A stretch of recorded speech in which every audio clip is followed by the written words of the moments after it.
From Relay, this is Upgrade, episode 530. Today's show is brought to you by Squarespace, Vitally, and Ladder. My name is Myke Hurley, and I have the pleasure of being joined in person by Jason Snell. Hi, Jason. Hi, Myke. High five. Yeah, in person. That's right. That's us. We're in the pod cabin. We're in the pod cabin. Stephen Hackett has been removed. Bye, Stephen.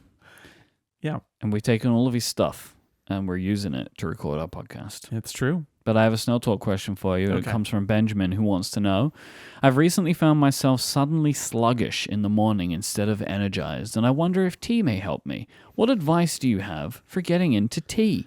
Well, there's a lot, but what I would say is you don't have to be there. There's a deep hole you can go down. You don't have to go down that deep hole. You can start it simple.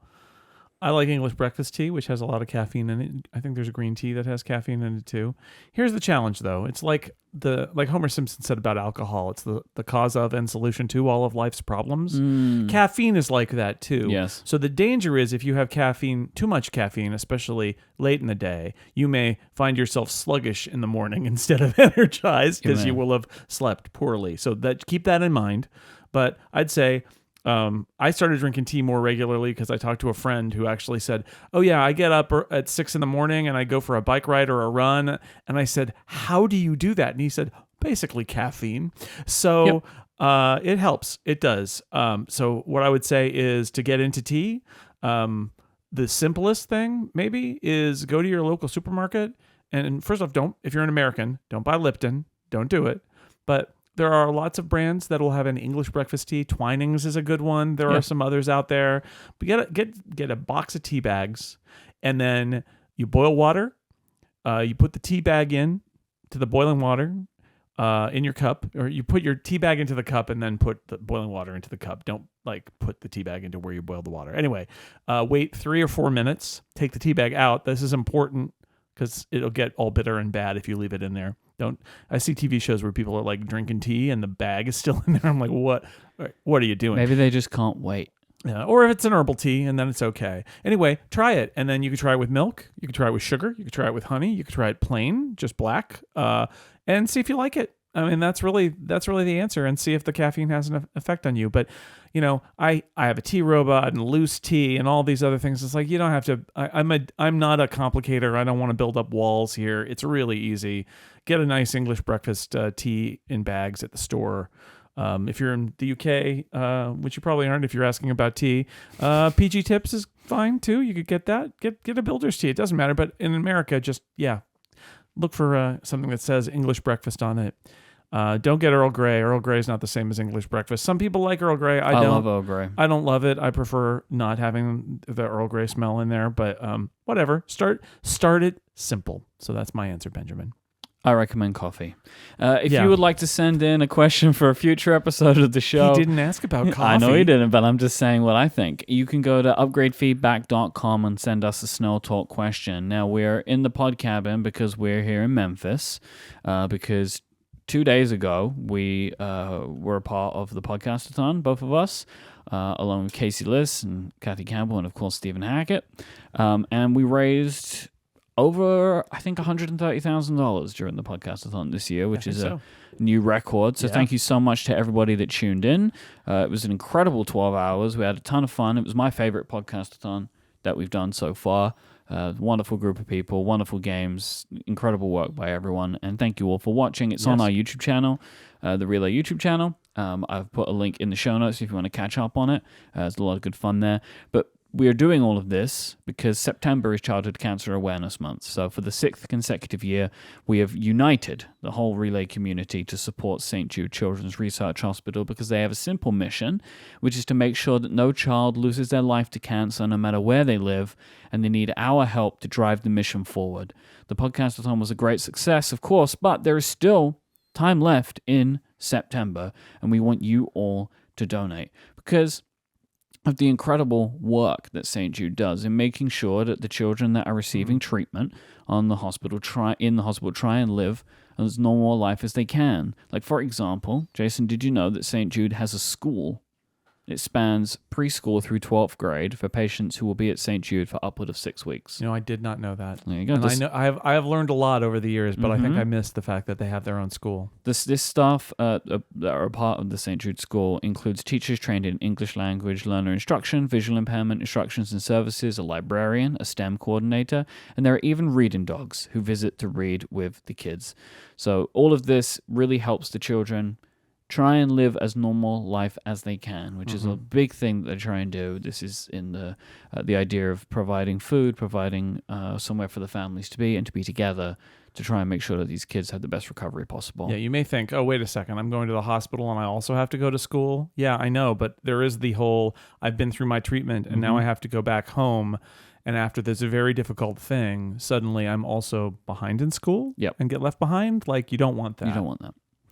Our community has shown so much generosity over the last 6 years. In fact, as we're recording this today, as we're recording a little bit early, we've actually passed the most money that we've ever raised in a campaign. How about that? And record-breaking year. Record-breaking year in all respects. Not over. And it's not over yet. The month is not over. Please go to stjude.org/relay. You can make a donation today. There are some incredible rewards that you can redeem if you do so. Like if you really enjoyed the artwork that we were using during the podcast-a-thon, you can have some of that for yourself in the form of stickers or wallpapers. If you sign up to fundraise, and you can get coins and desk mats. You can find out about all of this at stjude.org/relay, where you'll also see some information about employee matching as well.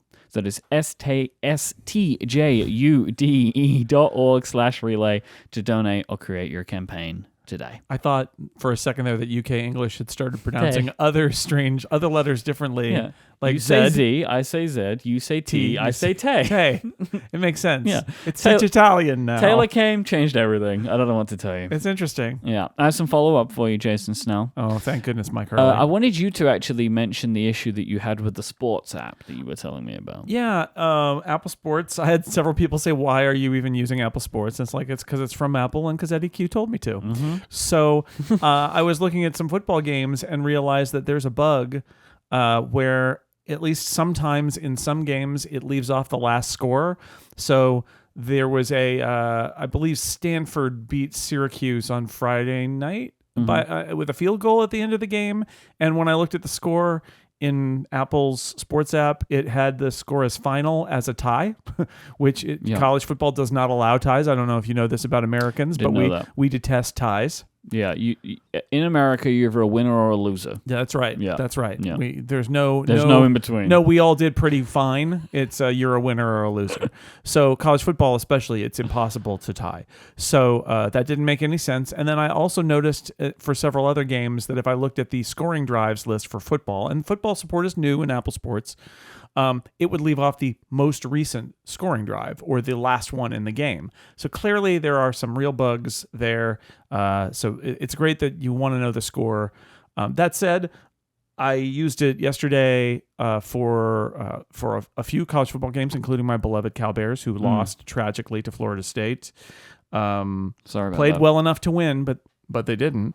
And that worked fine, and that timing was fine. And as we sat here, I used a feature of watchOS, which is that it picks up the live activities from my phone, and a feature of iOS, which is that Sports app now does live activities directly instead of through the TV app, which is always a bad idea.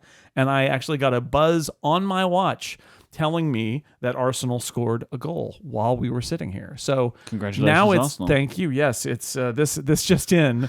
At some point during Sunday's match, Arsenal led 2-1.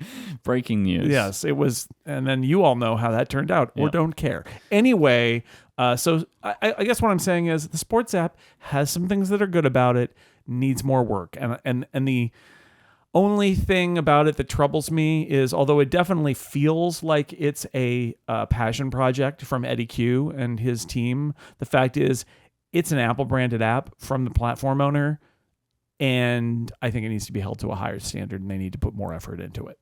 Bottom line. Yep. Apple Intelligence is now in public beta, which I guess makes sense. They needed to do that if they were. So this is the idea. I think I overheard somebody say to you, "Oh, there's no Apple Intelligence," and you made the point of like, well, technically there is. That's the thing is, it's the bare minimum, right? Yeah. This is the bare minimum, which is the day that their phones shipped that are claimed to be built from the ground up for Apple Intelligence, which is not really true, but I mean, it's compatible with Apple Intelligence, or they made sure that Apple Intelligence fit within the specs of these phones. Whatever it is. I do think they made some changes. I think they probably had to really like the RAM. add the RAM to the 16s to make sure that they could do it. On the day they shipped, you could be, as a regular person, you could opt into the public beta of 18.1 and run Apple Intelligence. Now, there are like 80,000 asterisks there, right? Because there's the fact that it's not really Apple Intelligence. It's wave 1 of Apple Intelligence. And we'll talk about this more maybe next week. Mark Gurman has detailed a little bit more about, what happens in 18.1 and what's in 18.2. And what's in 18.3 that comes out in January. And what's in 18.4 and what's in 18.5. And like... Apple Intelligence in 18.1 is not all of it. It's a little tiny fraction of it. It's essentially notification grouping and writing tools. And summaries in mail. Yeah. There's not a lot more than that. And messages too. Type to Siri, cleanup. I mean, there's type to Siri not in 18.0. Yeah, because old Siri is still in 18.0. Yeah, the reason I know this is that it turns out that I tap a lot at the bottom of my iPad screen, and it's kicking in type to Siri, and I don't want it. I might actually turn that off because I've had the same thing when on my iPad where I keep hitting it, and I reckon I'm going to be worse on my iPhone. And realistically, for me, currently, that is not useful because it is slower.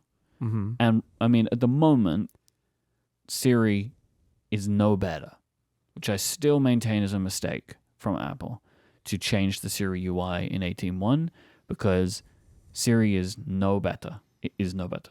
Like I've tried a bunch of things and it is as inconsistent. Can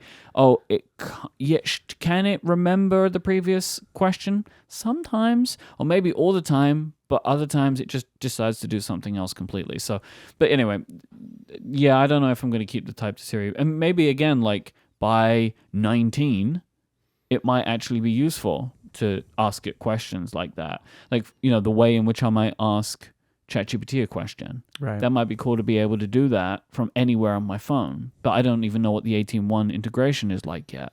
And like, if I ask that question, do I have to tap more prompts than if I just open the ChatGPT app? Right. These are the things we don't know yet because they haven't enabled that. But, exactly. But yeah. You can now at least get some features in the public. Right, beta. and I think everybody anticipates that will be fairly soon in the next couple of weeks that will ship to everybody. They said October. Yes, Apple have said next month. Yeah, so. but I think Gurman mentioned that it's probably sooner rather than later. I would expect so. But it's I think technically making it a public beta available now, especially since when 18.1 ships, they're still going to call it beta. Yeah, this is the beta of the beta. Yeah, at the moment. That's right. It's there's betas within betas and betas within betas. Indeed. Apple have confirmed to TechCrunch that they are looking to support German, Italian, Korean, and Portuguese for Apple Intelligence in 2025. And they also stated to TechCrunch that they are working with China and the EU on bringing these features to these regions on all devices. I mean, those go together, right? Is there some Italian-speaking colony out there somewhere? That's what I thought, right? Like Italian and German.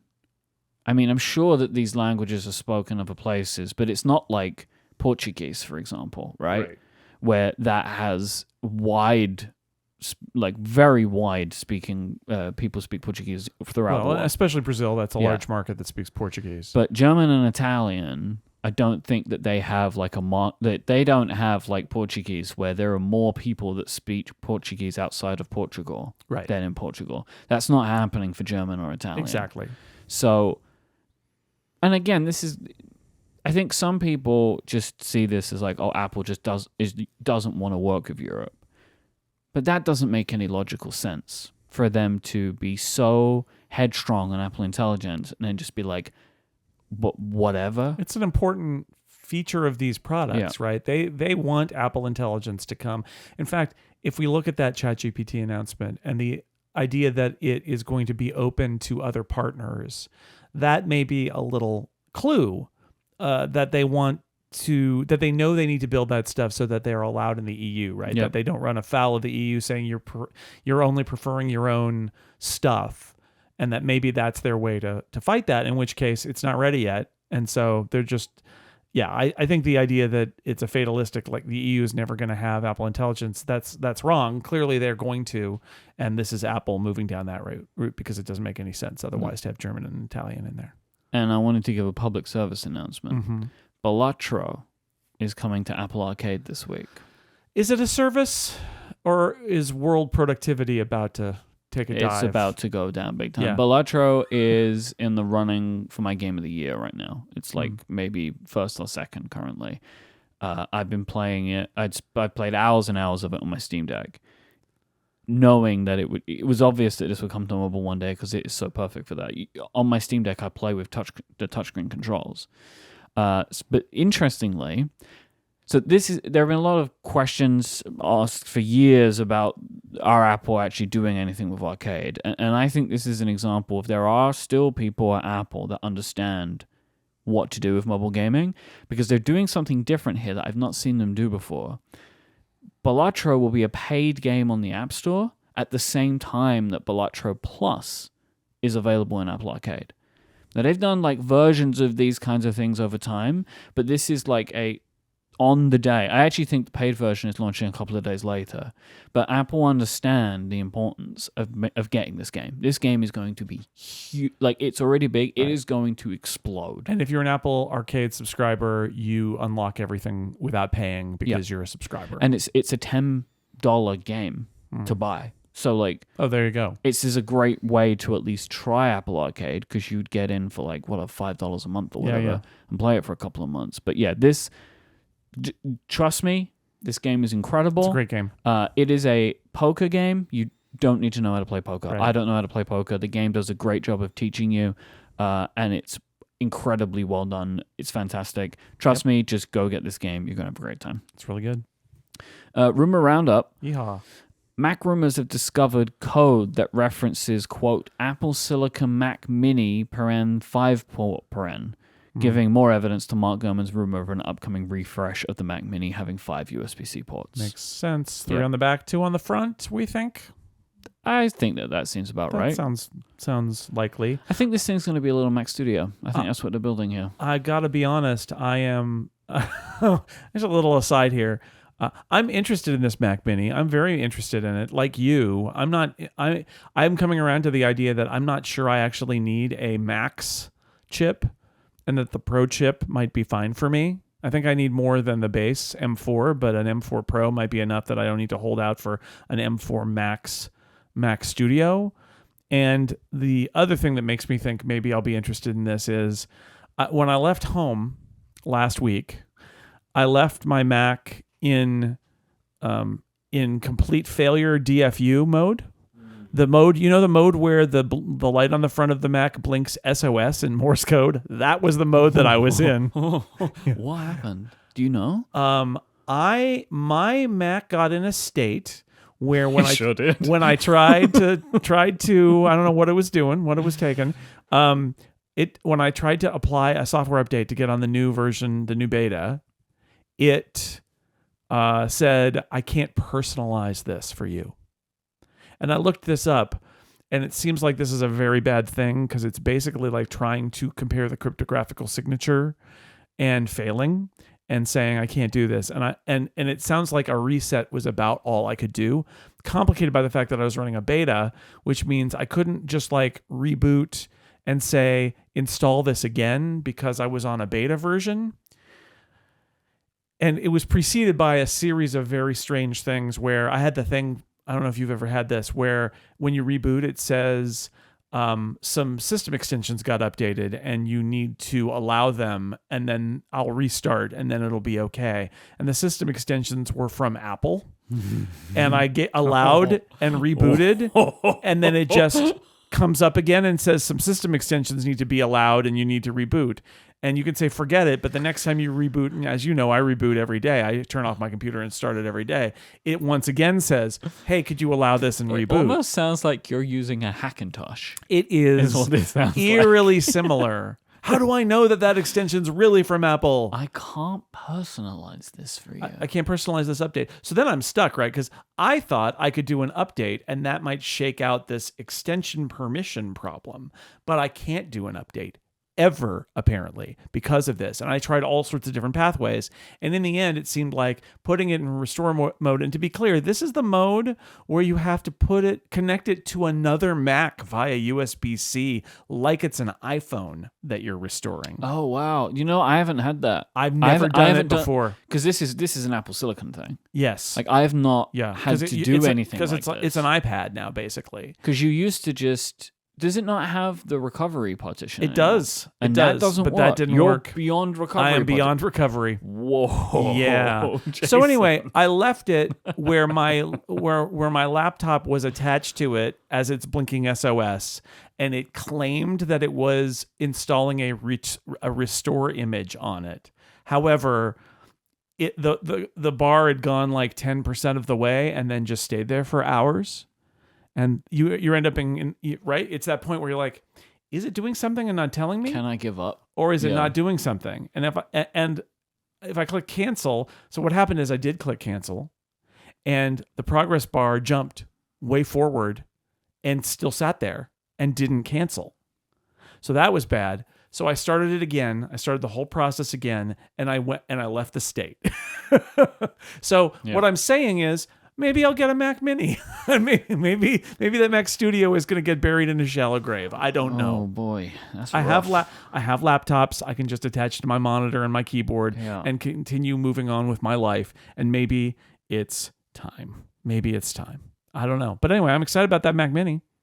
Yeehaw, I say. So Emma in the Discord, I think, has found a similar thing, and they've quoted it from the Apple support forums. I was instructed by Apple support to have an Apple Service Center perform a, quote, revive procedure. Yes. Well, you can actually do that with Apple Configurator, and you can do it yourself. And I did attempt to revive it, and that failed, which meant I then needed to do a restore. And yes, according to Emma, the remaining solution, this isn't an Apple discussion thing, was a made logic word replacement because there may be a corruption of the security firmware built into the Apple Silicon. I think that's what's happened. It's possible. Oh, boy. So if that fails, I'll pursue it and we'll see what happens. It kind of feels like that is the thing that if something goes wrong there, it's done. You need to start again. Yeah, because that has got to be so low level. I would expect it is lower than the operating system. Oh, it definitely is. But the question is, if I can't even with a tether load it up with the right thing, what happens then? So we'll see. Wow. I'll look forward to hearing more about this. We'll see. But I may be living on a laptop in the meantime, and then waiting for a Mac Mini, perhaps. We'll see. Anyway, we'll leave this saloon in the Roundup, and we go back to the Roundup. Okay. That was more like a tumbleweed just blew through. Yeah. Okay. Or we were going to see like the snake oil doctor or something. And they're trying to bring him back to life. This was the snake that I found in my boot. Ming-Chi Kuo is reporting that the Apple Watch Ultra 3 and a new SE model are still in the works, now expected for 2025. Yeah, fair enough. Mark Gurman is reporting that the new design of the Apple Watch Series 10 was a contributing factor to Apple delaying blood pressure monitoring for the Apple Watch. So they just couldn't do both things at once? Seems like it. It seems like maybe this is one of those scenarios where one team has one thing, another team has another thing, and whoever was doing the blood pressure couldn't get that technology small enough in time to fit inside the Series 10. So they're like, forget it. Yep. Do it next time. And I can imagine that too, where it's like, we know we can make it smaller. Do you know you can make this work? And they ended up not going with that. And I feel like this was a year where they could, because they had other legitimately good health features this year. Yeah. So why not just put it off? I told you about this. My phone asked if I wanted to opt into the sleep apnea detection, which I said yes to. And I don't know if it did that because I'm in America, because I don't believe it's been approved in the UK. Interesting. So I'll let you know in a month. If it worked or not. That's right. That's the feature that takes 30 days. Yep.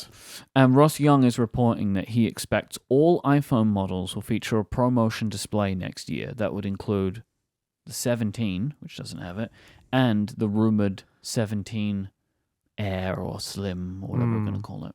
I think it's about time. that Yes. all of these phones get a promotion display. And it would not bother me, and I think it would not bother most people if the 17 just had a 90 hertz display. Right. You can still make them different, but the 60 hertz to People- me is rough now to People look who at. know about Android too, I think that a phone that costs $700 on the other Absolutely. side is not going to be at 60 There frames. there are right? phones that cost like $300 that have 90 hertz displays. Yeah.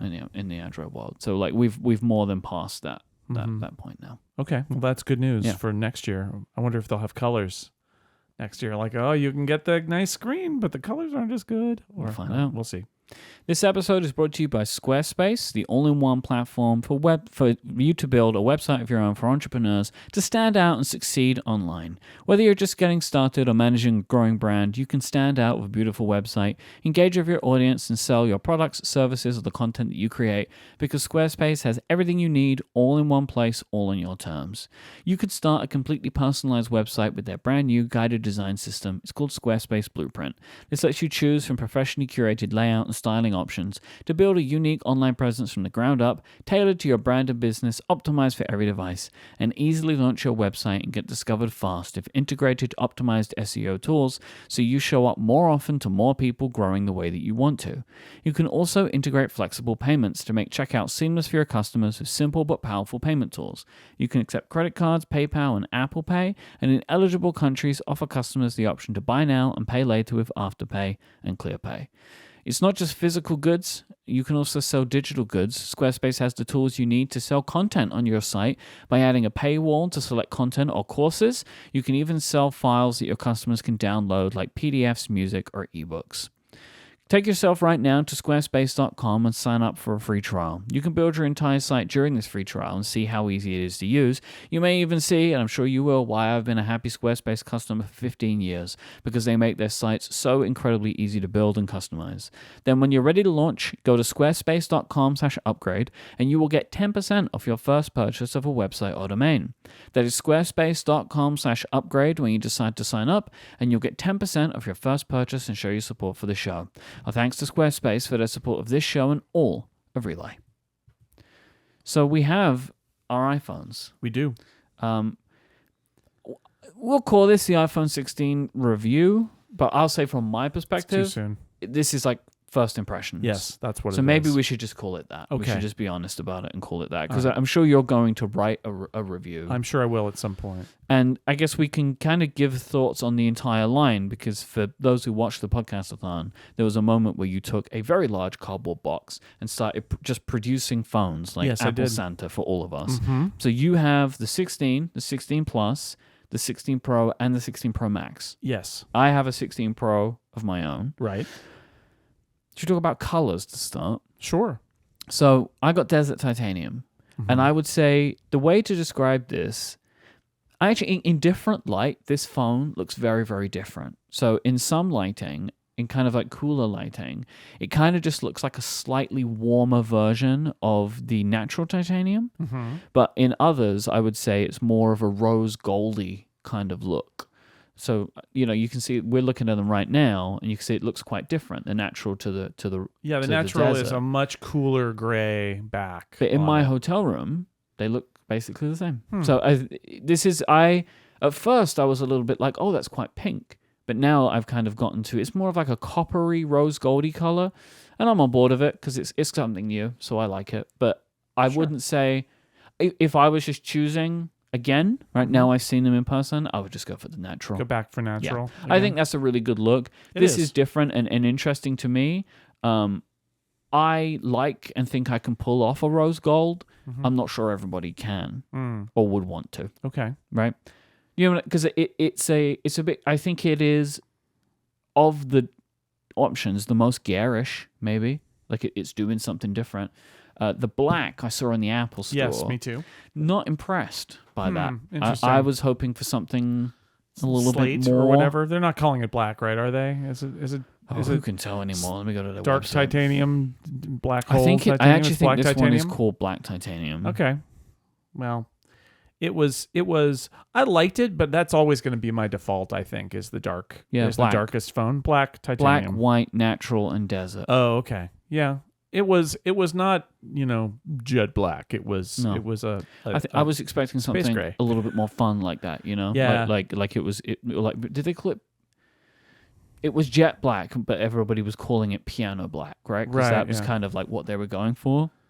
Yeah, and this is not that. This is not. This is just it's a very dark. It's the darkest of the titaniums, even darker.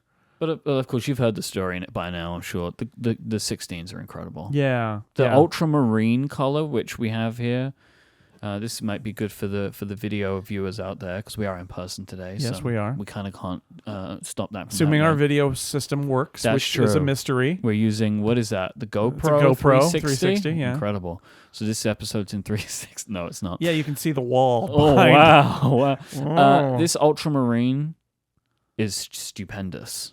This is just an excellent color, and I think that Apple have really nailed the color infused glass that they've been working on. I think this looks extra special, like the deep color around the camera, and I actually really like the 2-stack camera. I don't like the way that cases look with this phone because it also has the weird cutout for the flash. Because the flash is flush on the back. Yeah, of the... which I like as a look on the phone, but I think Yes. if you are a case user, I think It's a little weird. that kind of detracts that a little bit. It is also strange to look at on the phone. That just like on the body of the phone, there's just this white circle where the flash is. But I think that they've done the best they could, and I'm happy that Apple didn't extend it to like a triangle or something to fit it in there. Sure. No, it's nice. Mm-hmm. The colors are beautiful. It's so good. The colors are really amazing. Yep. You don't like the teal. I think the teal is fine. It's It's a color that I'm just kind of bored by The it. pink and the ultramarine are so good that the teal is like kind of whatever. If you want green, Yep. a teal is available to you, but the ultramarine is beautiful. The pink is really nice, and I'm not, pink's not my favorite since I have trouble seeing it. I have no trouble seeing this one though. You can tell. Let me tell you, that is not gray or white. That is a very pink phone. And I like them. I like them attempting to take parts of it, like the flash, and put them flush again. Because shouldn't the ultimate goal of iPhone design be no camera bump? Shouldn't Yes. that be part of the? And I realize that may be unrealistic. I think it's impossible. maybe forever. Yeah. But it should be the goal, I think, to have that bump be as little as possible and as unobtrusive as possible. And if you can help it along the way, making it smaller at least by moving some of it to the back, you should do that, right? Yeah. You should do that and not make a weird triangle. And so they did that. But yeah, these are beautiful. It shows you the colors that Apple is capable of when it wants to do it and when it feels like it's a good time to do it. And that blue is just, I love it. I feel like this is a year where someone with really good taste won. Yeah, won the brutal dog-eat-dog battle and was named the Color Czar for 2024. These are extra good. They are extra good. Like, they're undeniable in their color. Like, if you see someone using these, you'll be like, that's the new iPhone. I feel like these really, really stand out. So I think they've done a very good job. Similarly, a lot of the cases are really good. There's a yellow one, which is like, you could see that thing in the dark, I think. It's pretty incredible. But I think, as is the way for us, and I do think probably for the vast majority of our listeners, the majority of our time is spent thinking about the Pro phones. Of course. They're the ones we use. The Pro phones got a bit bigger, screen size and physical size. What are your takeaways from that so far? So going from the 15 Pro to the 16 Pro, I don't feel like it feels any different in my hand. I likewise don't really feel like I'm noticing the difference in the screen size. So it's a very subtle thing. It's not going to blow anybody away. I like the idea that they attempted to just creep out to closer to the edges without making the phone that much bigger. So that's a good start. We haven't talked about camera control. I haven't used it a lot. Again, this is first impressions. It's funny because I saw somebody, I don't even remember who it was, complaining about the placement of the camera control button. I find that my finger goes very naturally to exactly where the camera control button is. And so I think that part of it is good. I'm unsure if... okay, I'm going to mention the touch bar here. Whoa, hello. going to mention the touch bar, but don't read too much into it. But what I will say is, I'm not convinced that UI where you double squeeze and bring up a thing that you slide and then click and then go in has a little touch bar vibe to me, in the sense that I get what they're going for, but I'm not sure that's the right Here's approach. my thought on it, right? So yeah, if we'll come back. I want to come back to talking about sizes in a bit, but let's dig into the camera control now. That UI is the most fiddly user interface design I've experienced from Apple. So you have to double tap it, but not tap it. You have to double press it, but don't click it. And then when you're in there, you can swipe left and right, and then you can like tap it again, and then you can change some settings. And if you want to go back, you have to double press it again, but not click it, and then you can go back.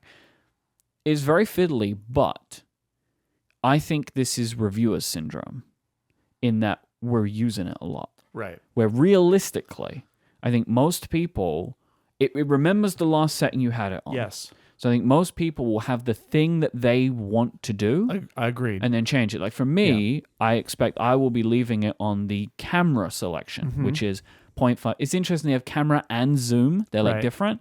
But the camera selection of 0.5, 1 to... Yeah. And I will then just swipe between those and take the picture that I want. Because realistically, I don't need to change exposure or photographic styles or tone that often. But some people, that might be the thing that they want. They might want to just swipe through photo styles and choose one. Sure. The other thing I've noticed as well is when I'm doing that, I quite frequently, the way that I'm holding my phone, the palm on my thumb touches the display, which stops it from working because it's almost like it's trying to, like, I'm interacting with the application. Right. But again, the camera control button, great. Yeah. Oh, yeah. I like the button and the UI. I think the swiping UI is not a bad idea. My problem with it really is I wonder if when it meets the general public, if they're going to say, yeah, that's not quite the interface we want. But I also agree with you. And what I try to tell people about this thing is it's only as complicated as you want it to be, as you need it to be. Mm-hmm. If all you do is press the button and take a picture, it's fine. If all you do is do the halfway, that's fine. If all you do is the sort of swipe, that's fine. Like, you don't have to be double tapping and moving between things and all of that, which is good because it's kind of awkward. I went into accessibility and changed the amount of pressure needed for the single tap to be the lightest, and I found that to be better. I would also like to be able to move between the settings with less movement. So I was just trying to take a picture of you there, and with my thumb, I couldn't get it to swipe between the cameras. For whatever reason, it wasn't enough movement. So I would like also to be able to tweak that, but that's all tweakable. And I do think the thing that people will most likely want to use it for, which is focus, weirdly is not there. Although I don't know. I need to see what that's like. I saw a story that said that they're going to do a software update down the road that is going to add the halfway to focus idea. Now, the question is, how does that work in a smartphone camera? But I think the idea is that there'll be a focus mode where they will put a focus target on the screen and let you do the thing. Because the way it should work is like a camera. It should work where if I want to focus, and in the end, it may just be setting where the portrait mode is, right?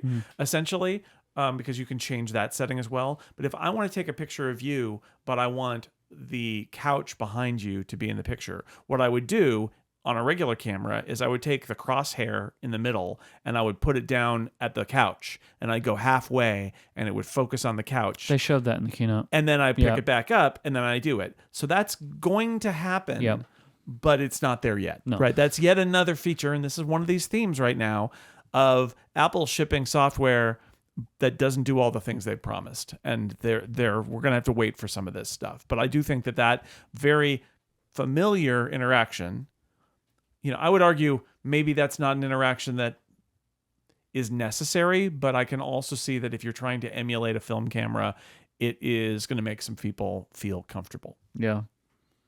One thing that I'm really surprised by is you can't flip to the front-facing camera using the camera control. Interesting. I feel like that should be in the camera selection.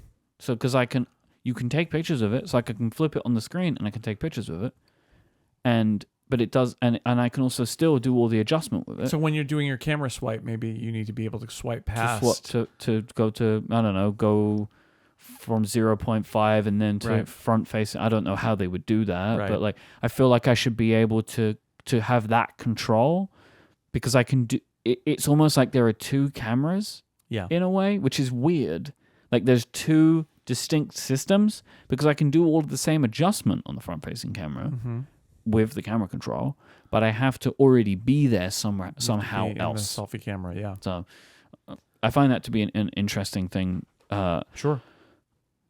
In general, with the camera system, I've been happy with the images that I've taken so far. Again, this needs a lot more testing, but I've been doing some side-by-sides, and the quality of the forced macro mode is higher in the images that I've tested. But the thing for me is I need to take more pictures of people, because that's where I notice the shadows the most. But I do feel confident that looking at like Nilay Patel's review, I may be able to have a lot more control over this with the photographic styles, which there is... Again, I feel like this year, when it comes to the camera, Apple have kind of taken the reins off a little bit, because camera control is complex. Photographic styles, also very complex. Yes. They've done a good job of trying to show you things in a simple way, and that little tone control that they have, the little square, is nice, but there's also like a slider. Yes, below it. Yeah. And it's like, and Apple in the camera control, they have two distinct things, one called style, one called tone, right? And you can change those with the camera control, but they're both part of photographic styles in the UI. And styles are the previews you can swipe through, and then tone is the controls at the bottom. So there's a lot of complexity here. I think we'll see how people react to it. The thing that I appreciate is, okay, so you're Apple. This comes up a lot with Apple because they have so many users at so many different levels. And a lot of the criticism Apple receives is from expert users or advanced amateur users. And the problem is most of the people aren't that, right? That's the problem, is most people aren't that. And Apple struggles, and they bring it on themselves, right? They want to be the computer for the rest of us, right? They want to reach the masses. Yep. But it is hard to make something, one thing, that is easy for people who want it to be easy, but offers an array of complexity for people who want it to be complex. Yep. It's very hard to do that. And what they can't do, I mean, this is like, okay, they added on the Mac in Sequoia, they added all the window management stuff, the tiling. And we say this when we talk about Sherlocking. It's like, well, if you want something like Moom, the Apple's thing doesn't do anything like that. Well, of course it doesn't, because Apple's trying to create something that's for kind of like a regular person who's never going to download third-party software. Well, you see it with the camera control, and you see it with the Photos, or the camera app in general. And the Photos app actually is the same idea, which is they're trying to create a setup where if you just don't know anything, you can do what you need to do very easily, but that if you want to do a little more, it will start to unfold. That's really hard, and it will be interesting to see about things like the photographic styles, what form they take, because I think ideally, if you don't need to know about them, you don't worry about it. Or if you set it once to go like, I like my photos to be more colorful or whatever, you set it once and you forget it, and then all your photos are like that. Can I make a note on that? That's actually not the way it works this time. So if you set a photographic style and take a photo of it, the next time you open the camera, it goes back to the default. No, you have to set a default. You have to go into settings, app, and then camera. Then there's a subsection called preserve settings, and in there is a toggle to turn on photographic styles, and then it will retain the one you set previously. The default photographic style. There isn't a no. Then it will retain the one you last used. I thought you could set a default photographic style. I don't know how to do that. If you can, all right. The only way I could get it to First do impressions. that is to go in and do the preserve settings thing. Yeah. So my point is, can they make it so that people are happy just clicking and shooting, and make Nilay Patel happy, who's somebody who has real opinions about photography? It's a good review. It's a really good review.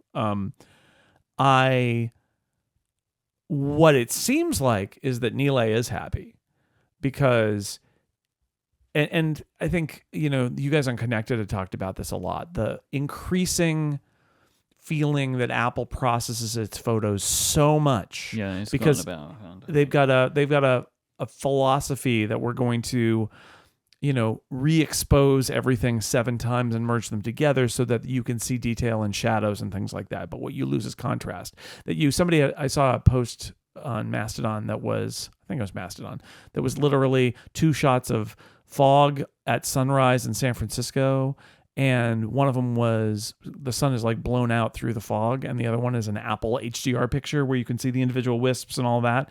And they said the blown out one that came, I think, from Halide is more accurate to the experience of being there. And that Apple kind of, because the sun is really bright and it's shining through and it's sort of blown out, gets that effect.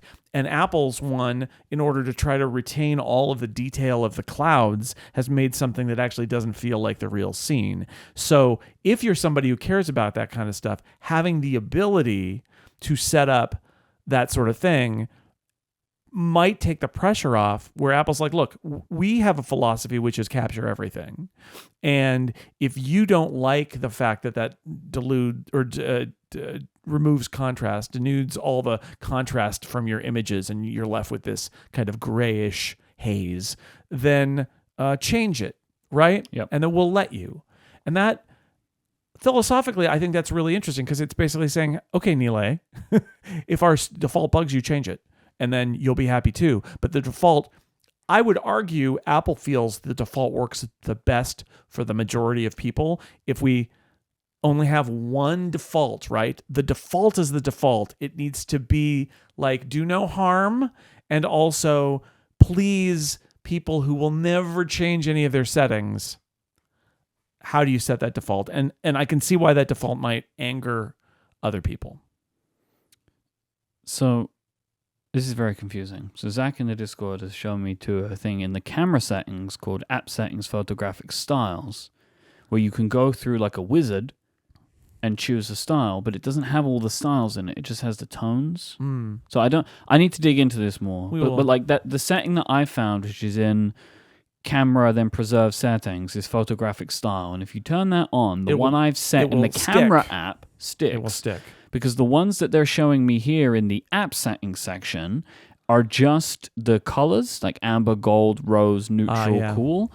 But I like the vivid style. Right. Yes. And then I've adapted that a little bit. Okay. So quite confusing. Need to look into that. Yeah. Don't understand it yet. But the one that I've chosen, it now shows up every time, which is the vibrant, actually. Right. And I've adjusted it a little bit. And so that works for me.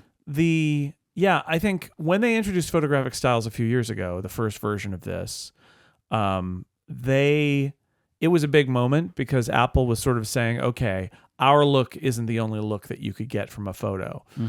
It's so quaint now almost, because we live in an era where their competitors are building AI cameras where you can change everything. And other than editing out background items in cleanup in 18.1, the Apple, and then Apple actually, somebody at Apple made a statement about this to somebody and basically said, look, our philosophy is photos are of things that actually happened. And there's a lot more room in there, right? It's like, because the photographic styles allow you to have it look differently, because we all know that there are so many different ways to capture an image and get different color and a different look and all of that, but it's still the image. And if that's their hill to die on, I'm okay with it, right? Yeah. The idea that we're not going to have a camera that detects you in the foreground and puts you in a field. Yep. We're not going to do that, and I'm okay with that. And I also really like now that, if I'm thinking about, I think this is, some of the confusion I'm having. Like, so I just went through the wizard, and all I can do is change the color and then adapt the color, and it saves that as the style. But none of those are because there's this there's stuff to the left, which is colors, and there's stuff to the right, which I think called moods. They got like undertones and moods. But aren't they all photographic styles? Yeah, I guess. But in the photographic styles section of the camera app, all I can change is the undertones. It's just confusing. But this is what I'm saying about a lot of this stuff. Okay. I feel like this is good. They've Yeah. kind of let the reins off a bit. But in doing that, you create a complicated scenario. It's chaos. And so, like, for example, what I want to be able to do, the photographic style that I've chosen is like a recipe. Now, in the old version, you could save that. Right. You can't do that anymore. So now I've taken a screenshot of my numbers so I could change it back if I needed to. Because I would argue that if you create a photographic style in the camera app and say, I like this, I want all my photos to look like this, you should be able to tap somewhere and say, save this. That's mine. It's like my own And then little ideally profile. save this and then say, save this as make this my default. Yeah. And And so maybe they'll get there. Again, yeah. it does feel a little bit unfinished as well. Like, Yep. oh, we got to get this ready for the new iPhone, and there are maybe some pieces that are missing. But what I do like is that it feels like they're erring on the side of creating a basic function that everybody can use, and then they open the box and say, "Is that not good enough for you? Okay." And then Here's the rest. the other thing that I really appreciate about this new system is that if I take a photo and I'm not happy with the coloring, I'm not happy with the way that it's been processed, I can now go back into photographic styles and see if I can fix it. Yeah. Where before, once that photo was processed, done. Yeah, the photographic style changed how the photo was captured. It was baked into the image. Yes. And then all I could do is try and quote unquote save it in an app like Darkroom. Yeah, But yeah. now I can go back in to the photo, Yes. into Apple's system, go back into photographic styles and see if I can change it. So I'm excited about all of this, but this leads to the complexity of it all, I think. Right. But I do feel like just straight out of the camera, I'm able to get closer to my desired color profile of images before I put them through an app like Darkroom, which is my app editing of choice, my photo editor of choice. Yeah, if you prefer a certain style, I like warm and colorful. Yeah, you should be able to dial that in and have all your photos do that without any work. Because it's my camera, right? And with this, you could make the counter argument now, which is if your style is bad and you come to regret it later, or somebody else goes, oh, no, we can't use this. Guess what? There's a lot of extra data in there. And you can change it. Yeah. I want to talk just a little bit about the physical size of my phone because I have jumped down one. Yes. So I did try out. I did hold the 16 Pro Max. Mm-hmm. It's big. It's real big. It's big. This is a big phone now. It is accentuated right now because I've been using the small one because I picked up my 15 Pro Max today because I'm still doing all of my transfer stuff. Mm-hmm. And it feels big now because I'm getting used to the Pro again. But immediately when you handed me the Pro Max during the podcast-a-thon, I was like, oh boy. Yeah. Now, I stand by them doing this. I think make the big phone as big as you can make it because people who want that. Mm-hmm. But what I'm happy about is that the smaller phone has gotten a little bit bigger over time. Yes, it has. So for me, that's good because I can maybe make that jump. And this is just an experiment. Like the small phone feels small to me. It feels this is a small phone, and it's already changing my relationship to it a little bit. What I've noticed of this phone is I'm kind of like throwing it around more. And I don't know why, but like if I'm, I'd like throw it on the bed, throw it in my pocket. Like it's more maneuverable. It feels fantastic to hold. I like that I can type with one hand really easily, but if I'm typing with two hands, I'm not tripping over myself with my thumbs. Like it's not big enough. So it still feels good for watching video, which was a big thing for me. So I can watch video and that feels good. It's definitely different. It feels wonderful with a camera control. I'll say that. Like one-handed photo taking with the camera control is very doable with this phone. Not so doable with this phone. With the like Pro if Max, I try and hold it in one hand, I do not feel like I have a good grip on this phone with one hand. I'm trying to support it with my pinky finger, and that I'm making it work, but like I am like claw gripping this phone. And what I also know is, as I said, if I'm touching the screen, which I kind of will do to get it, that messes with the camera control a little bit because the phone's trying to work out where are you controlling this right now. Exactly. So, if you want the big phone, as I have wanted for many years, this is an even bigger one. But it just so happened that this was, I'd felt myself wanting to change it up a little bit. And I would say I'm very, very happy with this, but this feels like the Pro feels like a tiny phone to me. I know. Comparatively. Well, it does. you adapt and change. So that's going to be the thing to watch is if you adapt to it, because, I adapted to the mini and then when I went off the mini, I adapted to the Pro, and it took some adaptation because it's like, whoa, this is so big. But honestly, after like a week or two, and I could type way more accurately on the Pro than I could on the Mini. That's the truth. That's the real shame of the Mini, was that I could never type accurately on it. The keyboard was just so small. Yeah. But I got used to it. So that's going to be the question for you: is you live with this for 2-3 weeks and see if you can still use it. My setup went really well. Actually did something I was able to do this time that I've not been able to do for 20 years. So any of my friends who I've been telling this piece of information to, it's wrong now, maybe, I was able to transfer my eSIM. Now, in previous years, that has not worked at all until I got home. Right. And my expectation was that it needed to connect to my network and couldn't do that in America. But it did it this time. So the question is it connecting to your network through a partner network in America, roaming, or is it connecting to your network over the internet and getting your validation that way? Something's changed. But something changed. Because the last 2 years, that has not worked. I've tried and tried and tried, and then last year, I did it in the airport, and it worked. So like it just needed to be able to connect to what I seemed like to my UK network. But this time it's done, and it's working. Everything's fine. I've been able to roam and it's working. So I'm happy about that. But that's new for me. My setup went really well. I did the phone-to-phone thing, put it overnight. I really wished it would transfer apps. Like it didn't have to then download the apps from the App Store. Right. But this transfer was smooth. The one question I have is, why does Apple put GarageBand on my phone? It wasn't there before. I had the same Why'd you thing. do that? You put it on the home screen. You created a home screen and you put GarageBand on it. Yep. I didn't have it installed. So like at what point... Like we need to speak to the European Union, I think. And I work. This is unacceptable. And I work. You had that too? I Okay. had Pages. I have those apps. I had Pages and Keynote, and I do not have those on my phone, and they were added as well.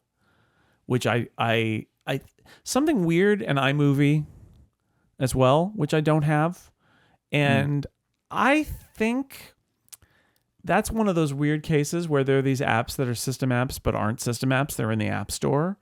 And it used to be you had to claim them. You had to you got a new computer and it would say you need to claim them in the App Store in order to, you need to buy them, but they come with a purchase of that. And I honestly, maybe somebody could tell us, maybe Luca Maestri can tell us once he's not the CFO anymore. I actually wonder if there's a very specific accounting practice going on. Back in the day, there were things that Apple couldn't give you. Yeah, you had to pay for software updates. Yeah, right. And some of that was legal or Sarbanes-Oxley. Yeah, Sarbanes-Oxley, exactly. Whatever that means. I know the words. I don't know what it means. It's two guys.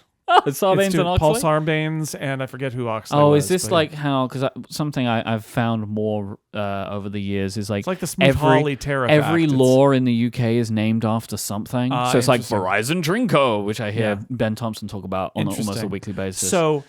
Yeah, so it's a and ZMK is pointing out the reason your apps don't transfer is that they change what you download based on what device you're on. I don't care. But I would also say, what about some logic to say, this phone's pretty much like that phone. I'm just going to transfer it over. I mean, like these things are like the way I describe a lot of this stuff is none of this stuff happens organically. Right. There are decisions being made. Yeah, and they could change it. They could say, you know what, we're going to keep compatibility on the 15 and the 14 so that when we get to the 16, those will just transfer right over. How different is Slack from one device to the other? Right. So, yeah. So anyway, I do wonder if there's an accounting issue of some sort where those things, because you had to claim them in the App Store and that they used to be sold, if they're accounting for them as when you get a phone, you get these apps in a bundle and that we charge against it and that changes. I don't know. It's really weird. Yes, it's very strange. Oh, you got a new iPhone. Here's GarageBand. And on your previous iPhone, you deleted GarageBand. Well, here it is. You're getting a GarageBand. Enjoy and you just need to get rid of that. Yeah. But yeah, I look forward to playing around with these more. I've already noticed as well, these phones charge faster if you plug them in. They do up to 45 watt charging. Yep. I plugged my phone in yesterday. It was 20%. I was still using it. And after 5 or 10 minutes, I had 45% battery life. And it's early yet, but... battery life feels pretty good too. So yeah, I'm not really making any judgment on it because I've changed phone You know, like I know mine's gone yesterday down. So when I transferred here. I mean, Stevens, like and it Pro just Max to Pro. Oh, that's right. So you Right? can't really say. Yeah. Well, yesterday my battery was getting killed because I was doing an update and downloading all those files and downloading every podcast and all of those things happening. But we'll see. The early, I'd say early suggestions are good, but who knows? This episode is brought to you by our friends over at Vitally. Vitally is bringing in a new era for customer service productivity with their all-in-one platform. Vitaly's collaborative workspace combines your customer data with all the capabilities that you expect from today's project management and work platforms. With Vitally, you can measure the effectiveness of OKRs and operational strategies on customer outcomes at scale thanks to their Goals feature. Goals allows you to track the progress of your accounts against target metrics, meaning you can standardize goal setting across the board so you know exactly how effective your processes truly are. And best of all, it's designed for today's customer success team. That is why Vitally operates with unparalleled efficiency, improves net revenue retention, and delivers best-in-class customer experiences. Vitally is offering a free pair of AirPods Pro for every upgrade listener who books a qualified meeting. So if you're a customer success decision maker, schedule your call today by visiting vitally.io/upgrade. That is vitally.io/upgrade for a free pair of AirPods Pro when you schedule a qualified meeting. Our thanks to Vitally for their support of this show and Relay. You also got the Apple Watch Series 10. I do. Are you wearing it right now? I am wearing it right now. I bought this. This is mine. That's your one? This is mine. Okay. I also have a review unit, but I this was my year. I had a 7. Wow. So I went up to the you Jet Black 10. Wearing the 7 daily? Yes. Like you weren't wearing a review unit? No, I was wearing the 7 titanium, which was a treat yourself moment from 3 years ago. Actually, I remember that. But now I'm on the 10. Early thoughts? I know when you look at it and hold it up, it doesn't seem like it's thinner, but it really is thinner. And the place that it is thinnest, I think, is the sensor dome doesn't stick out so far. And so the whole watch feels closer to my wrist. It looks nice, I think. It does. I'm very used to the Ultra, which is a big chunk. It's so huge. So huge. But that I am struck by the fact that it looks like your Apple Watch is sitting on your wrist. Exactly. Which Apple Watches never look like that. They don't. They are perching on a dome. Yeah, like it is flat to your wrist. Yes. Which is a different look, and I think it's much really sleeker looking I agree. because of that. Even though, and the screen size. What do you think of the screen size? It's too early for me to tell. It's definitely bigger, and that's nice. But it also feels not disruptively larger as a watch. I would say the thing that I've really noticed is it being very close to my arm, and to the point where I was at one point it snuck a little bit up my arm where the digital crown was close to the bone in my wrist, and I tried to move the digital crown, and it was like not moving very much because it was kind of pushed into my wrist your own a little resistance. bit. I was actually causing trouble there. So no, that change in how it sits on my wrist is the big change. The size doesn't feel that dramatically different, although I'm sure I will appreciate the extra space on it. I have a real good, I think, relatable way to describe the feeling of the size difference. So you gave me yours to try on, right? And you have a Nike Sport Band. Yes. I have, with my Apple Watch, I have a Nike Sport Band too. I was able to wear your Nike Sport Band one notch tighter than mine. Interesting. So you can tell the thinness difference. Yeah. And kind of where it's coming from. Yeah, that the watch to skin, like the watch attachment to the skin, is closer. Now, of course, I'm comparing it to an Ultra, but I don't really know how different that is realistically. But like, say from this to that, like I could wear the watch tighter because it's not pulling away from my wrist as much. So I found that to be interesting. Right. So I got the jet black aluminum, so it's shiny. That's aluminium. Yes. I knew that. It's like I forgot they did that because when I looked at this, that looks like steel to me because of how shiny it is. Right. That is very impressive what they've managed there. Yeah. They should make phones look like that. Interesting. And I think they're gonna. Right. Someone wrote in about this. This might actually be an Ask Upgrade. We'll get to it when we get there. But let me see, actually. And the reason I went down from titanium is as much as I enjoyed treating myself in the Series 7 for titanium, and it was light and it looked pretty, the truth is the price difference between titanium and aluminum, to me, is not so great that it justifies. Yep. Or it's too big to justify the difference in the product. Yep. I guess is what I was saying. And honestly, the jet black aluminum looked fantastic. so great that I thought I'm just going to do aluminum this time. This question came from Matt, who says, I have a theory that the jet black Series 10 is a potential hint at how the iPhone Slim will look, which is rumored to be made of aluminium and how it may be finished. I think that is Matt, spot on. New process, right? So they get to try that process out. That is a strange look for aluminium. Like, it's good. Right.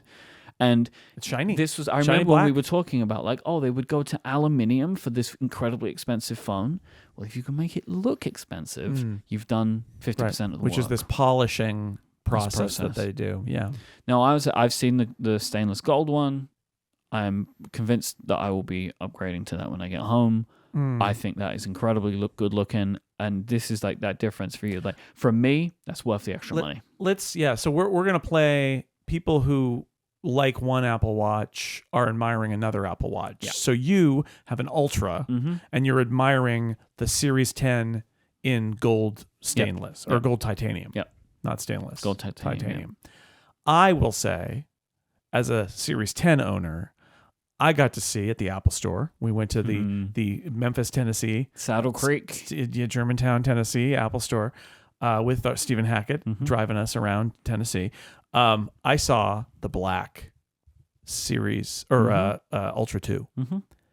It looks so good. It's incredible. And as our team, our baseball team, the San Francisco Giants, orange and black. Yeah. Orange and black. We're just getting an orange Ultra watch band. 2. It's so good. Oh, I do have an orange watch band. An orange watch band.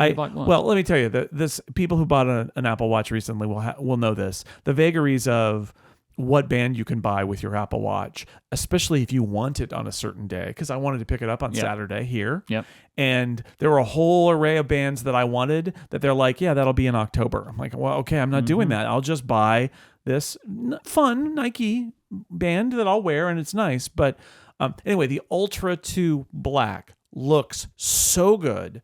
And the orange highlights on it, I think, just pop. Looks so much better. It is chef's kiss good. I didn't buy it. I don't want to watch that big is the bottom line, but it looks so good. So I love the way the gold looks. The main reason for me is I think it is clear now that the Ultra will not be coming along with the series, the watch series numbers. Right, that it may be in every other year from now on, or many even years. If they've changed it this year, right? Yeah. So 3 years, three versions in a way, because it's Ultra 2 but black. That's new, right? But it doesn't have all of the new stuff. It doesn't have all of the new sensors. It doesn't, and I think that's going to continue. Yeah, no, they said, we talked about this after the event. Yeah, they described the Ultra in not really different terms, but like I think they specified the Ultra is our rugged sports watch. Yep. And what it's not, even though it was this when it was introduced, it was this, but it was almost like de facto it was this, it was also their biggest screen and their best technology and a whole bunch of stuff. It was the high-end Apple Watch. And I think what they're saying is no. It's not the high-end Apple Watch. It might be the most expensive Apple Watch, but like it's not. It's the rugged sports watch. And that's why you get the Ultra, or because you like the look. It's just like, and for me, it's like, I wanted this watch because I wanted the battery life, and I'm gonna lose that. But I figure I gotta lose it at some point. I think I want to go back to the Series 10. I like the way it looks. I was making a funny face here because I'm looking at the comparisons because like, well, what is different? And it's like, some of the new screen technology is different. The always on is better. One of in the features, the comparison feature breakdowns. One of the things that the Apple Watch Ultra 2 does that the Apple Watch Series 10 doesn't is high-speed water sports. I'm not sure what that means. And like can you not, will it not, what happens? I don't know. That's interesting, right? Because recreational scuba, I get that, right? Like it has a better depth gauge. Yeah, I this understand is that. the snorkeler's watch. But That is the scuba watch. high speed water sports, and why does this one Is that do like those? water skiing? I guess I can understand. I can imagine what they are, but like what in the Ultra supports that better? Who knows? You know, Here, I want to make a note about watch faces because this is something I learned in my product briefing as well about this. So the new always on display has improvements, including second by second update, which means that you can have a timer and look down, and it will theoretically tell you the time even when like a second. Even when and it's I dim. want that because that happens to me all the time. I'm cooking and like I'm looking at my watch, but it's not on. Yeah. And then I get like 4. So it can it can refresh by second. Yeah, and that's great. That's a great feature. 1 second refresh rate. Fantastic. And they said in the keynote, and look at these great faces. We had that face where the thing kind of the second hand is essentially a water wave thing that kind of pops up higher until the minute changes. And then we've got this other face that is new, that has the ticking second hand, and it's a smooth movement until it goes to sleep, at which point it becomes a ticking second hand and it keeps ticking. Whereas on the old watch faces, because they couldn't do always on at a second update, the second hand just vanished. Yep. Here's the thing, and it speaks to a one of these things Apple doesn't want to talk about, but I think we need to talk about, which is the real skeleton in the closet of watchOS, which is the watch face development and design. It's been 10 years, folks. The pace of Apple Watch face development is poor, but poorer still is the fact that after Apple builds a face, they very rarely ever change it, even to get new features. And if you think about that, it's kind of bananas, because on iOS and macOS, generally, if there's a brand new feature to the OS, they like add support to it to like their apps and stuff. But if you're using and want to still use an Apple Watch face not introduced this year that has a second hand on it, when it goes into always on mode on the Series 10, the second hand disappears instead of ticking. I don't understand how that is happening. Only the 3 faces they introduced this year use the always on display with the ticking second. It's showing. It suggests to me that the development of these watch faces is based on a rickety system. Yes, because that's what I mean about the skeleton in the closet like here. Why shouldn't? What is the watch looking like? So there are 2 watch faces for every watch face, essentially. Yeah. There is the on and the always on. Yeah. Right? That seems to be what they're doing, because what should happen is all of these elements should be defined and they just work within an API. Like, so second hand, does it tick? What watch is it on? Right. Like that kind of a thing. Right. So I it would suggests imagine that they have built this contraption to build watch faces that is rickety, and they haven't updated it. And similarly, they're just how some of the older faces don't support the newer complication styles, but you can still use those watch faces. Right, but they don't use the new. Yeah, exactly. My beloved watch face that is my favorite is Utility, and I don't use it as much because it doesn't have the same complications. So I'm on California, and I like Utility better. Mm-hmm. Utility looks better, but it won't do the corner complications in the same way that California will. It will do 1 at the bottom instead of the 2 in the corners. And that is entirely, which makes me believe, honestly, Myke, it makes me believe that the watch faces themselves are so brittle that they can't change them to behave differently on different models. They have to step, like when they've done the updates, they've probably just started over. Yeah. Right. Or they're like, well, oh no, we can't have this face be on this model, and then this face behaves differently on this model. It must stay the same throughout. And I don't know if that's the case or not. And somebody at Apple might say, no, that's not it at all. But here's the thing. We can speculate about why it is this way, but it shouldn't be this way. That's the bottom line is you can. And I'd love to know, but it's an excuse. Mm-hmm. It's an excuse. And I know people will probably, who are listening to this, will say, oh, but it's always been like this. It's like, yes, I know it's always been like this. But the way it is wrong. Apple introduced the ability this year on the Series 10 to have your watch tick second by second. What a great thing, because that's how watches work. It should do that. And it should do that. And now it's capable of doing that. And they have an array of watch faces with hands, and only 3 of them do it.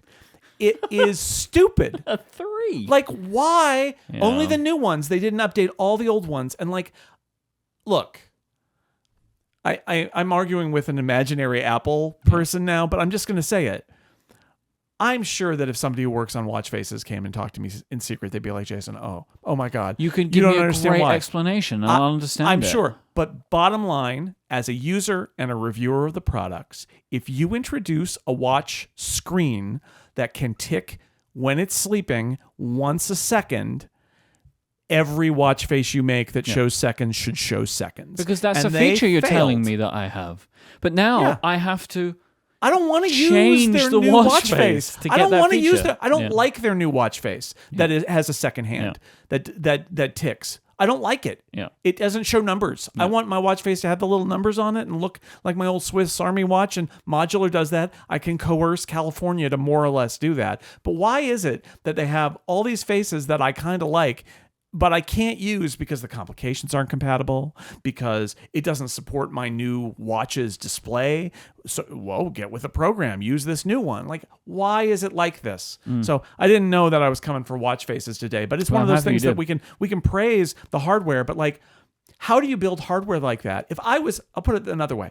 If I was the person who finally got the Apple Watch after 10 years to be always on and it can tick every second. We put so much work into this, into the display controller, into the screen itself, into the battery and the energy consumption, and the system on a chip, so that the Apple Watch can finally tick. This is a thing that we've been talking about for 10 years.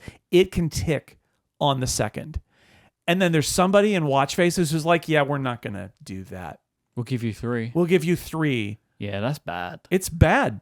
So I don't know what they're doing there, but they messed it up. This is just fundamentally like the software is letting down the hardware, which, if I'm being honest, is the story of the last 10 years for Apple, is that their hardware game is pretty much perfect and their software game can't keep up. I will provide a slight balance to just, again, extol the virtues of the new Photos face. My Apple Watch has become an instant joy machine. It's so good. I mean, it's the same technology that they put 2 years ago into the iPhone lock screen and last year into the iPad lock screen. It was what they call Photo Shuffle on the lock screen, where you can choose these categories, which can be people, pets, places, like cities and nature. Yeah. And you can choose, I have my wife, cities, and nature. Mm-hmm. And every Your 3 favorite things. My 3 favorite things. Every day, it seems like at some point, I think it's midnight in GMT for me, because it happens at like a weird time in the afternoon while I'm here. It seems to load a new set of maybe 10 images, and you can tap through them, or every time you raise your wrist, you see a new one. It shuffles through them. And you can also select up to 25 and have a set yourself, but you can use this other mode, which I didn't even know was there in the Watch app, that lets you do this, which I think is the way to do it. So this is the thing. Surprise. It's a good surprise. Exactly. This is the thing that it's one of those things where there's complexity, but it's delightful. And I wrote a whole piece about this, about how my wife Lauren didn't know that these features existed because she just uses her iPhone the way she's always used it. And when I said, oh no, we can set it up so that our kids are on your lock screen and there's a new one every time. And that was, we were in Eugene, Oregon when we did that, and it was winter. So that was probably like a year and a half ago. And to this day, she picks up her phone in the morning and goes, oh, look at this one. Like, it's magical. And it's one of those ways where Apple is trying to surface. We have this controversy where people are like, I want photos to be utilitarian. But it's like, but no, you want photos to recommend things to you, right? Well, this is a great place for photos ability to find pictures of people or pictures of interesting, things, cities, nature, whatever it is, pets, and automatically delight you on your wrist, in your case. It's great. Because this is a picture of it, from, it's gone now, from like 2014 or whatever. Yeah. And or like this one is, I don't know where that is, but they put the time behind the thing. Like all of that's done so well. Detection, and you get 2 complications, which is not enough, but enough. I've got the weather and I've got the date. And then what I love the new widgets because I get so much stuff in that little stack now. WatchOS 11, incredibly good. Fantastic operating system. Vitals is great. I really like this system. I'm loving the ability for if your phone's running a live activity, it pushes you. I said the Arsenal score, but tap my watch. It's like, it's a live activity. I care about it. Maybe I want it on my wrist too. My only thing here, I'm going to complain about WatchOS again. I love having a clock with hands on my wrist, but when it goes into the stack mode, if you're using a watch with hands, it shows you a little tiny watch with hands at the top. And I don't think that a tiny with no numbers watch is what I want there. I want the it's time. Complicated. I like that they have decided to be able to pick. Visually match them. Yeah. But yeah, you should be able to say, pick. Thanks, but I would prefer something else. If you're going into that mode, I just want the digital time. I don't want hands at that point. So I find myself rolling out of it. But like having it there is really nice for that. And that's an option. You can turn it off, but I really like that about it. So if I was going to make one feature request for this incredible new watch face, I would like to be able to choose more choices for the typography style. Oh, yeah. Because I really like I usually use it on my main home screen, but I'm in my recording focus right now, so it's different. I use Apple's New York font for the time. I think it's a beautiful serif that they've made, and it looks wonderful on lock screens and stuff like that. But I have not found any options to make changes to the new Photos face, and I would like to be able to set it in New York because I think it looks really good. All right, and I've got one thing I want to show you just because. So this is my lock screen on my iPad. Yeah, and the thing that I didn't realize, we're talking about segmenting subjects so that you can have a person or a mountain or something like that, and then the time is like hiding behind it. Here's a thing that I didn't know, which is when I swipe down Notification Center on my iPad, as it fades in, the time comes down right at the top. It's on the top, and as it drops behind the mountain on my lock screen, it tucks in. It tucks in behind it. It's almost like so there's a mountain and the sky, and your lock screen's time is like tucking itself in between the sky and the mountain. Yeah. Like it's recognized those two layers. That's very good. Yeah, that's unnecessary, but it's fantastic. It's amazing. So yeah, good job. You love to see it. Good job. And that's all based on portrait mode, essentially. Yeah. They have built this system in portrait mode to do subject detection. And then from that comes like 40 other features. Including spatial photos in visionOS 2, where you can spatialize a photo. It's all of that. It's using that same... It's the working backwards from understanding how to do portrait mode. Right. Which, again, initially was a physical thing they had to do. Then they built a software version of it in that way, like where it was completely fake, right? And they've moved it on from... It's incredible. It's super good, and it's created my absolute favorite watch face of all time. Nice. This episode is brought to you by Ladder. Let's be real, we all have a tendency to put some things off until the last minute, whether it's going to the DMV, arranging a dental checkup, getting to that next home improvement project. I have a stack of things in the house, just like this is my home improvement stack, and eventually I'll get to those boxes. These things, they're not massively important. You know what I'm talking about. Most of the time, this stuff works out, but there is something in your life that you cannot afford to wait on, and that is setting up term coverage life insurance. You've probably seen life insurance commercials on TV and thought, yeah, I'll look into that later. But this really isn't something you should wait on. Choose life insurance through Ladder today. Ladder is 100% digital, no doctors, no needles, no paperwork when you apply for $3 million in coverage or less. Just answer a few questions about your health in an application. Ladder's customers rate them 4.8 out of 5 stars on Trustpilot, and they made Forbes' Best Life Insurance list of 2021. You just need a few minutes and a phone or laptop to apply. Ladder's smart algorithms work in real time, so you'll find out if you're instantly approved. There are no hidden fees, and you can cancel at any time, and you'll get a full refund if you change your mind in the first 30 days. Ladder's policies are issued by insurers with long, proven histories of paying claims. They're rated A and A+ by AM Best. And since life insurance costs more as you age, now's the time to cross it off your list. So go to ladderlife.com today to see if you're instantly approved. That is ladderlife.com/upgrade, ladderlife.com/upgrade. Thanks to Ladder for their support of this show and Relay. Just real quick, AirPods 4 you got a set from Apple for review. I did. And just before we started today, we both tried them on to see what we thought about the fit, the feel, and the noise cancellation. From my perspective, the noise cancellation, pretty good, like better than I ever could have imagined you could do without a seal. But it reminded me of a problem that I had with the original AirPods. It doesn't sit in my left ear. And like I even have this AirPods Pro, so they go in, but my left ear eventually it's going to come out. But as soon as I put the AirPods 4 in, you saw me. I was like, well, that doesn't feel safe at all. So again, I think it's a lot with these things. It's with all the AirPods line really. You're going to find something that fits you.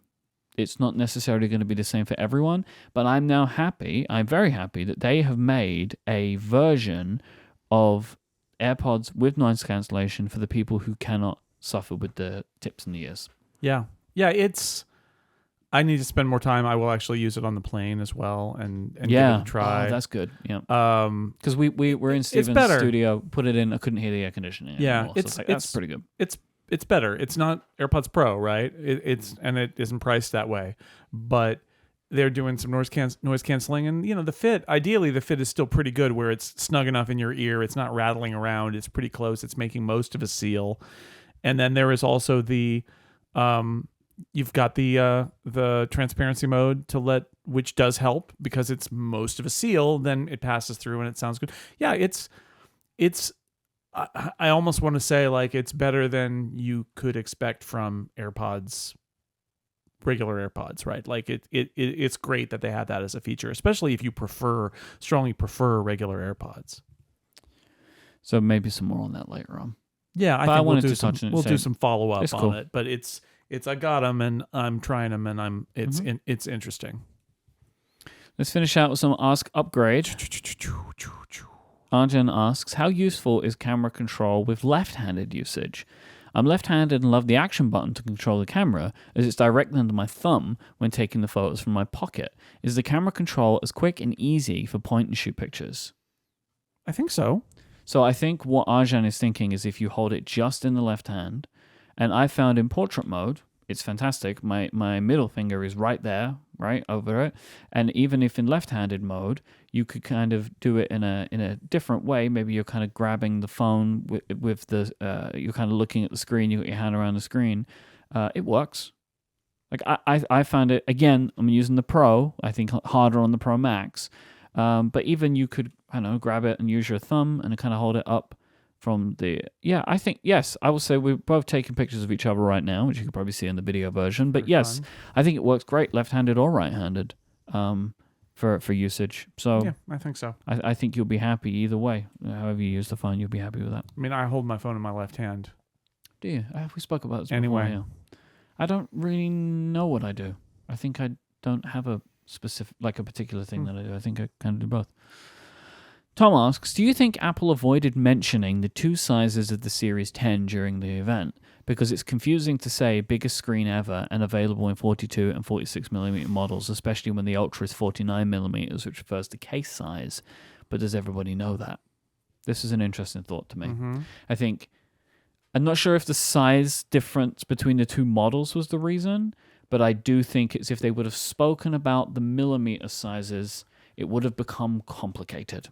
And so they kind of just found the easiest way out was to say this is the biggest ever and not really talk about the sizes of them or that there were two of them. I don't think it has anything to do with the size of the Ultra. I don't think their worry was, oh, wait, they said 49, but how can it be 49, but the 46 is bigger? I don't think that's it for screen. I do think if some of the superlative claims you're making are about it being the biggest Apple Watch screen ever, if you talk about it like it comes in two sizes, you then have to say both be the biggest one is the biggest one, and this one is the biggest of all the smaller ones, and I think that was a level of complexity that they didn't want. So I think that's probably part of the reason. Yeah, I still think they messed up though. I agree. I think you got two phones, two watches. You should mention them. Yeah, deal with the complexity of it. Yeah, say that. For our smaller model, it's also the biggest in that class. Yeah. Okay, it's not that hard. I wonder what they think, right? I wonder if they think it was great and they nailed it or not. Because I think this event erred too far on the side of lack of detail. And I know people said it was boring and all of that. I mean, I guess whatever. It's a commercial you're watching for 2 hours. I guess it is. How exciting these. But like to not say you have two watches. Yeah. It feels like you should mention that. Yeah, right? I feel like my main criticism about the event was more that it was weird and confusing than it was like boring. Also, I mean, the truth is, for a lot of us tech people, the most boring stuff was replaying iOS and Apple Intelligence, because that's all just a rerun from June. But they have to do it, right? Because they want to reach all the people who don't watch a WWDC. It would be irresponsible to not do that. It would be. But and that's why a lot of the commentators who said it was boring, I don't give a lot of credit to, because they're people who were paying attention in June. Yeah. If a regular person thinks it's boring, okay, that's a bigger problem, but they're trying to introduce Apple Intelligence. Still, I think ultimately, I don't think they needed to overcomplicate it in order to detail some stuff that they omitted that were strange omissions. Like, you know, and maybe there's some production issues with some of this stuff too. Yep. I think it would have been great if they had actually said, you know, it's coming out, the OSs are coming out next Monday, and they didn't say that either, right? So it's just some weird omissions there. I wonder if they could maybe add in a little more detail next time. All right, this is a longer question, but I think it's a good one. It comes from Daniel. The capacitive surface on the camera control button shows that Apple is willing to place touch sensors inside side buttons on the iPhone. Given that, combined with the rumors about a thinner 17 Air model next year and Apple's ongoing efforts to reduce the size of the notch or dynamic island, do you think it's possible Apple would remove the larger Face ID sensor array and instead put a fingerprint sensor on the iPhone's side button to achieve ultimate edge-to-edge full-screen glory? Oh, interesting. Well, what I would say is that iPhone Slim, Air, whatever, is a new product and all bets are off. It's going to be weird. So if they decided that it was way better space-wise to biometrically authenticate via a Touch ID button on the side instead of putting sensors behind the glass, I'm sure they weighed it that, you know, and decided that. And we don't know what they decided. But it's possible, right? Like, I feel like we don't know, but I'm sure they thought about that. That could we make this really edge to edge and take the dynamic, because dynamic island can always be there in software. I expect when they got to, we're going to make the dynamic island, there were two paths. There were, are we going to continue with Face ID or are we going to change it? Yeah. Right? And like they decided to continue, which I think is the right move. I prefer Face ID. Same. I prefer Touch ID on an iPad. Interesting. Actually, but Face ID, the iPad doesn't recognize me as often, and this is not an issue I have in my Mini because I would press the button to turn it on and it's unlocked. Sure, that's fair. Right? If you're using it in a keyboard, Face ID is better. If you're using an iPad, it's just an iPad. Touch ID is better. Interesting. Okay. I find. I don't think I agree, but I can see how there are different use cases there. Yeah. I know that for the phone, a lot of people are like wearing gloves and stuff, and it's really nice to even, you know, not to have, because you can wear the gloves that will let you run the touch screen, but they're not going to read your fingerprint. So Face ID is really nice for that. Other people have, you know, we do have the ability to do face coverings now with Face ID, so there's that. It's an interesting question because I think it goes back to the fact that this product, if it exists, is going to be the result of lots of conversations just like this one, where just because we've had it before doesn't mean, I mean, think about the iPhone 10, right? The iPhone 10, the whole conversation was, let's do Face ID instead of Touch ID. And what does that mean? And it meant they put a notch on the screen. And eventually it moved to being the dynamic island. So they're gonna go through all of those things, and stuff's gonna get left out.